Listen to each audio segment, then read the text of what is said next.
What's up, folks? I'm Chris, your NFL writer here at Occupy Fantasy, here with a look at the 11-game Week 14 main slate on FanDuel and DraftKings. In this video, I'm going to give you some of the top picks, plays, and some lineup advice for your NFL DFS contest this Sunday. And as always, I like to start with my favorite play on the slate.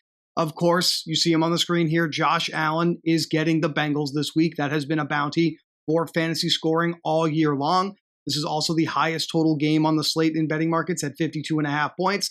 And the Bills have the highest implied team total at 29.5 right now. The Bengals are the second worst pass defense and the second worst rush defense in the league. And at this point, I think everybody knows that the best way to attack the Bengals is also to play tight ends in fantasy football. So in your high-risk contests, I do think Josh Allen paired with James Cook and one of those tight ends, whether it's Dalton Kincaid if he's active, and Dawson Knox are the best way to play this slate. But as always, I'll go through everything here for the next 15 or 20 minutes. And first things first, we do like to always go over the biggest favorites on the slate to talk a little bit about the running backs that are in the best position to succeed in potential positive game script situations. And this week's biggest favorite is the Tampa Bay Buccaneers, favored by 9.5 points. And that means newly returning from injured reserve here, Bucky Irving is back in the fold. He got a decent amount of touches last week, 19 raw opportunities in this offense against the Arizona Cardinals. Now this week, he's got a matchup with the Saints, who are roughly league average defending the rush and well below average defending running backs in the passing game. Pre-injury, we saw Irving have 4+ targets in every game that he played. We're hoping to see him get back to that number here with Baker Mayfield under center this week. I don't think Irving is going to be super popular this week, which means he's a great tournament play. The Rams are favored by 8 points in their matchup this week with the Arizona Cardinals. And that means we have to talk a little bit about Kyren Williams and Blake Corum. This has been a little bit of a split in recent weeks. They're kind of alternating series here, but it is still a split that is in favor of Kyren Williams here. He's kind of out-touching Kirk Corum like 60-40 as far as backfield touches are concerned for Kyren and Corum. The biggest thing in their favor is that the Rams are the best run-blocking offensive line by adjusted line yards this season. Arizona's below average defending the rush, and they are below average defending running backs in the passing game, which admittedly is not a role that Kyren really has. You can see by the targets on the screen here, high watermark of 3 in a couple of games, and has been 1 or 2 in the last 3 weeks in that passing attack for the Rams here. But undeniably a good opportunity for Kyren Williams to succeed here. The Rams are the favored side here against Arizona, and this is the second highest total game on the slate behind Buffalo and Cincinnati at around 47.5 points, depending on where you look.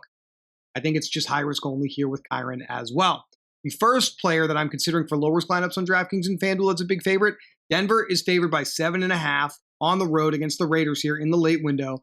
And I think we have to turn our attention to RJ Harvey because he is still underpriced for a number 1 running back in a favored offense this week. And he has the ability to produce in the passing game. We see 3+ targets in each of the last 4 weeks for Harvey here on the Broncos.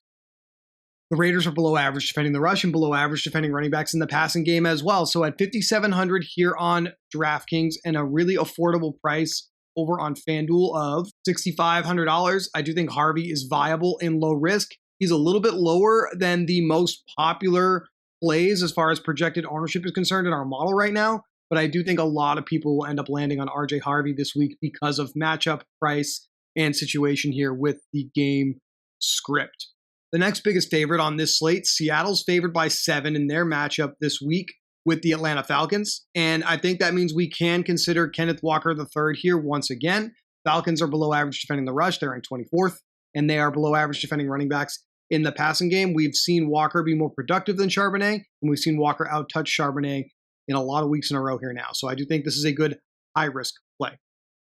The next running back that I think is low-risk viable, you see him already in my dummy lineup here, the start of my dummy lineup anyway, Josh Jacobs with the Green Bay Packers. The Chicago Bears are the 4th worst rush defense in the league, and they are well below average defending running backs in the passing game. Jacobs, when he's been in the lineup, has been the man to prioritize, and that is something that we're going to do here again after a mini bye week here for the Packers. He's had a little bit more time to heal up after missing that game a couple weeks ago and then playing on Thanksgiving on Thursday afternoon football there. So I do think Josh Jacobs here against the Bears is going to be a staple of my lineups alongside RJ Harvey for low risk. And then there's one other play that I'm most interested in outside of the biggest favorite group here. But of course, started the video talking about Josh Allen. It's got to be James Cook here, guys, because the Bengals are the second worst rush defense and the worst rush defense defending running backs in the passing game, which obviously is a good sign for Ty Johnson if you're thinking of playing single game showdown here in this Bengals and Bills game. But we've actually seen, after not really much activity at all for majority of the season, some more work in the passing game for Cook over the last 4 weeks. You see 3+ targets in those 4 games with spikes to 5 in a couple of them. So a little bit more floor here in PPR.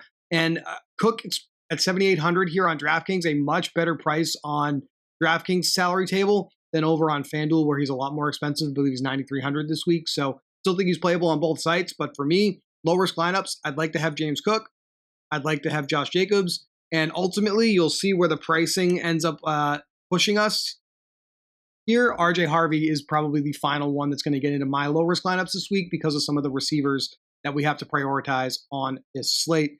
And let's start with the first one to talk about. I think he's ultimately going to be the most popular play here. Marvin Harrison Jr. is out once again for the Arizona Cardinals here, and now we have Michael Wilson resuming his top wide receiver role in this offense. We saw 18 and 15 targets respectively in weeks 11 and 12, the 2 games that Marvin Harrison Jr. missed missed before returning briefly last week in week 13. So it stands to reason that we will see in a trailing game script, Jacoby Brissett focus on Michael Wilson once again here, and he's far more affordable than Trey McBride, who is $8,000 on DraftKings this week. He's also been getting more attention from Jacoby Brissett anyway. The biggest thing to look at with Michael Wilson, no touchdowns in that column there, a bunch of zeros there. So that means he's also on our underperforming wide receiver list this week.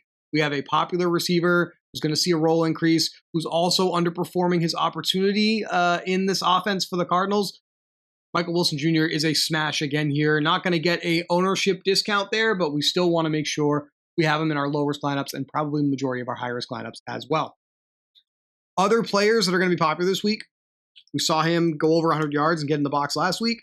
Going to be popular again this week. It's Adonai Mitchell with the New York Jets. He's been the de facto number 1 receiver with Garrett Wilson unavailable for New York, and he should have another opportunity to produce here against the Dolphins in a trailing game script. He'll be one of the most popular wide receivers on this slate at 4,600 here on DraftKings, and I believe he's 6,000 over on FanDuel.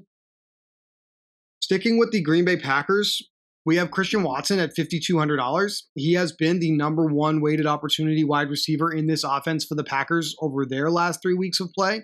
When we look at Watson's opportunity data in his reps with Jordan Love in those 3 games, he's got 31% of team targets. He's got 44% of team air yards.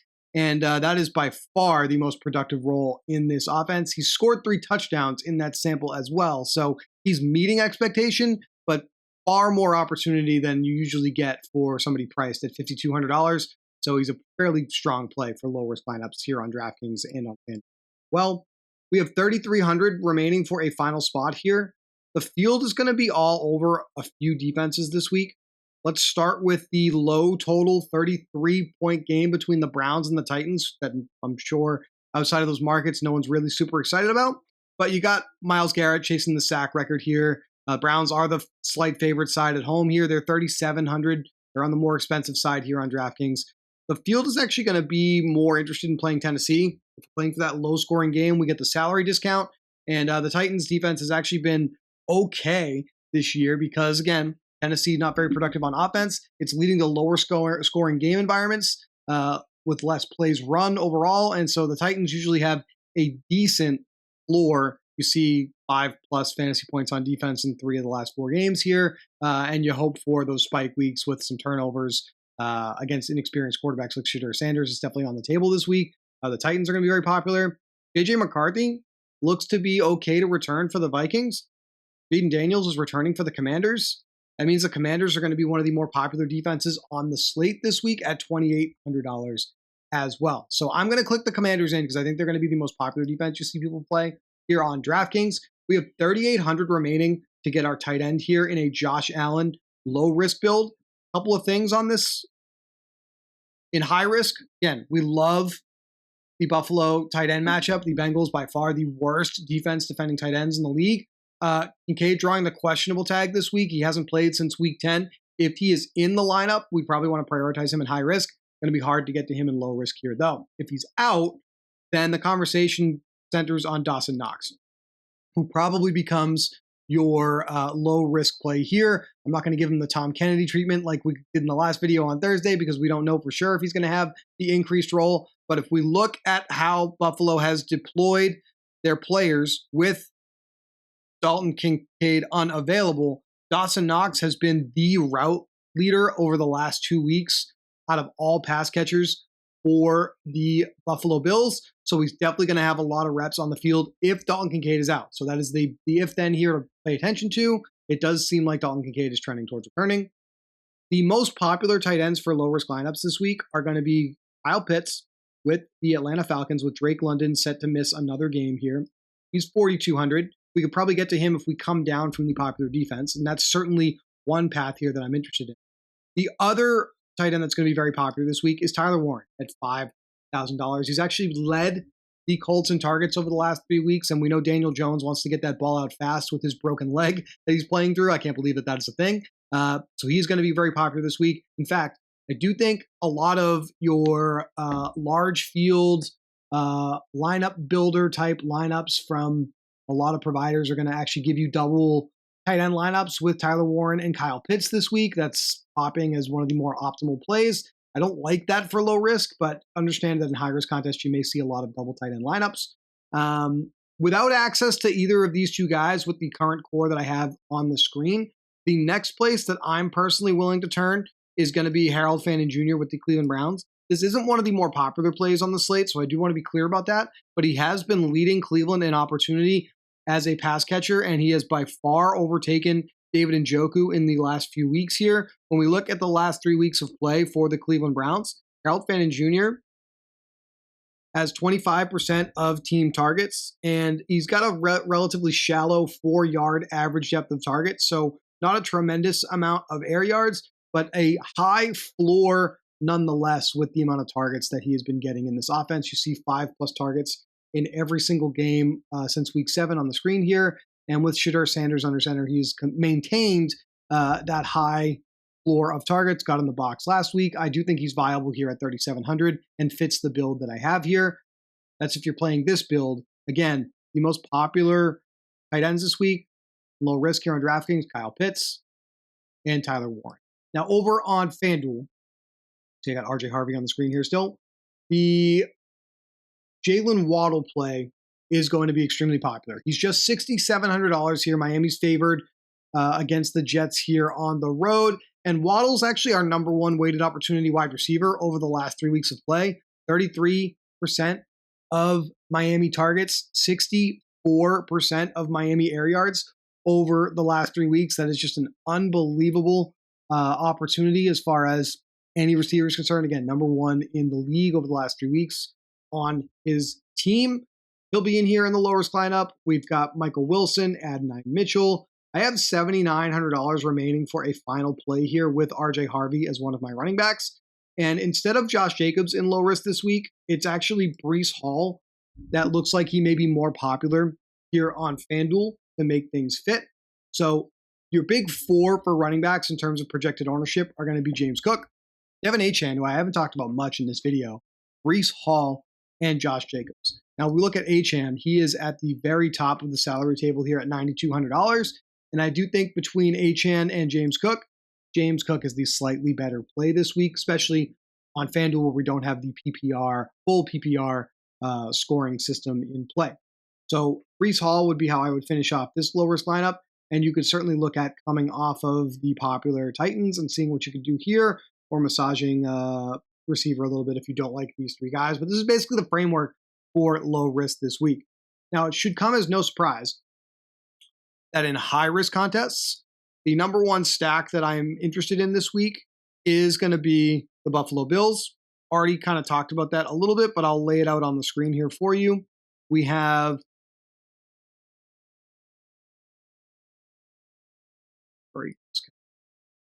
we have the easiest bring back in the world in Jamar Chase, who is our number one underperforming wide receiver on this slate. He's also the number one wide receiver in the Occupy model this week with an incredibly high OF index, one of the highest I've personally ever seen working here, and it's been a while now. So that is definitely something to consider. I want him in my highest lineups. With Buffalo, again, I think the clearest way to play this is Allen, James Cook, lock up theoretically all the touchdowns, and then let's assume Dalton Kincaid is in. 4,400 per player remaining. That is obviously tight. One of the other receivers that I think is in play this week for high-risk contests is going to be Luther Burden with the Bears. We've seen a real uptick in playing time for him over the last few weeks. You see 5+ targets over the last 3 weeks. And now here in week 14, Rome Odunze is going to be out with a foot injury. So I think your starting 3 receivers for Chicago are going to be DJ Moore, Luther Burden, and then we'll have Olamide Zaccheaus getting back into the starting lineup because he has basically played less reps because of Burden. It's not clear if Burden is going to stay in the slot or kick outside more, but at $3,800, someone who should be playing virtually every snap, running virtually every route, has a floor of 5-6+ targets, if not more, now that Rome Odunze is out of the lineup. I do think Burden is a great tournament play on both sites, and he actually gives us some nice correlation with one of those other Green Bay plays. I will go with Josh Jacobs here. 3,800 to finish this off. Let's stick with popular defense and the Commanders just to bring our average salary down.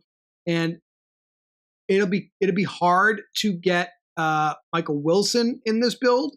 So that may not be a bad thing because that helps you differentiate a little bit.